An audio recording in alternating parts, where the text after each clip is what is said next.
আজ আমরা ঘরেই রেস্টুরেন্ট স্টাইল নান রুটি বানাবো।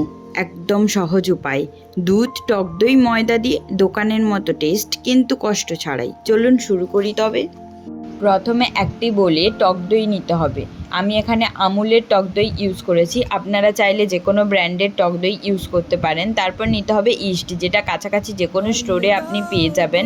তারপরে আমি হাফ চা চামচ ইস্ট ব্যবহার করেছি এবং ইস্ট এবং টক দইটিকে ভালোভাবে ফেটিয়ে নিতে হবে।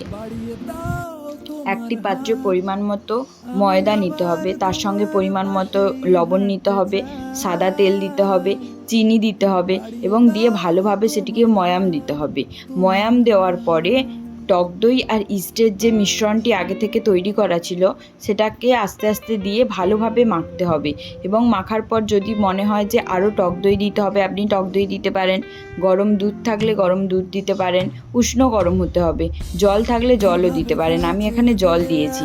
ডোটা মাখার সময় উষ্ণ গরম জল কিংবা উষ্ণ গরম দুধ ব্যবহার করবেন, এর ফলে নানটা খুবই সফট হবে। ডোটা আমার ভালোভাবে মাখা হয়ে গেছে। মাখা হয়ে যাওয়ার পরে সাদা তেল দিয়ে ভালোভাবে মেখে 1 ঘন্টার জন্য রেস্টে রেখে দিতে হবে।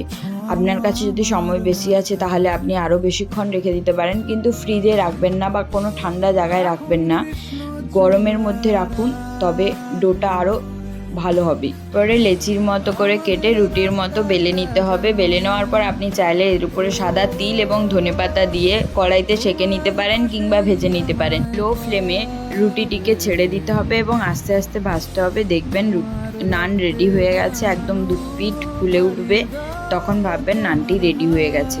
এটি খেতে যেমন দুর্দান্ত স্বাদ, তেমনই নরম এবং সফট। তো আপনি যদি এটি দেখে উপকৃত হন তাহলে অবশ্যই লাইক করবেন।